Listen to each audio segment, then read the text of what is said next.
આવો આવો સાહેબ. અરે ભાઈ કેમ છે ભાઈ કલ્પેશભાઈ? હારું હો સાહેબ. અરે પણ તમે પણ ખાટલા નાખ્યા જેવું કામ આવો કર્યું છે ખાટલા ભાઈ. નાખ્યા હો. હે? જીરું ખાટલા નાખ્યા જેવું છે ને સાહેબ. અરે વાત મૂકી દો તમે હો.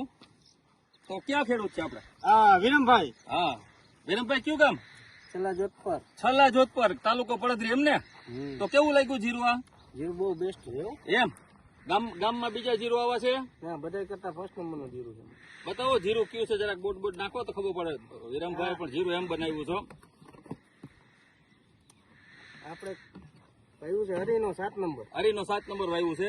હરીનો 7 નંબર બલરામ માંથી કલ્પેશભાઈ આપેલું છે મિત્રો. તો હરીનો 7 નંબર જીરું તમે જુઓ કે લગભગ 1.25 ફૂટની હાઈટ છે અને આખું ખેતર એક સરખું જીરુંમાં છે મિત્રો. જીરું 4 નંબર કરતા 7 નંબર કેમ સારું છે એ ખરેખર બધાને જાણવા જેવું છે.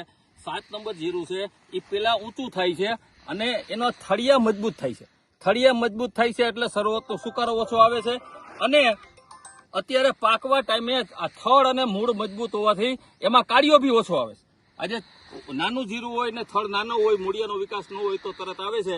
હવે આ જીરું કલ્પેશભાઈ તમને કેવું લાગ્યું આ જીરું? બહુ સારું સાહેબ. એમ તમે વેચ્યું બધાને કેવું છે બધાને સારું એમ? તો મિત્રો આવતા સાલે 2026 ની અંદર જીરું વાવવું હોય તો હરીનો 7 નંબરનું જીરું વાવજો. આખા સૌરાષ્ટ્ર અને ઉત્તર ગુજરાતમાં અત્યારે 7 નંબર જીરું નંબર 1 ઉપર હાલે છે બધી રીતે. એના ઉત્પાદનમાં, એની ઊંચાઈમાં, એની દાણાની ભરતી તમે જુઓ. દાણાની ભરતી આ જીરું લગભગ 12 થી 14 મણ વીઘે થાય એવું લાગે છે અને કોઈ પણ જગ્યાએ ક્યાંય ખાંચો નથી. આમ ભરચક, આમ નજીકથી ફોટો લે, ભરચક જીરું છે અને આમ ઉપરથી બધું જીરું કાયદેસર દેખાય છે. તો મિત્રો આ 7 નંબર જીરું આખી અલગ વેરાયટી છે હરીનો કંપનીની. અને હરીનો 7 જે ખેડૂતો વાવ્યું આ સાલ બહુ ખુશાલ છે અને ગઈ સાલ કરતા બી સારા જીરું થયા છે.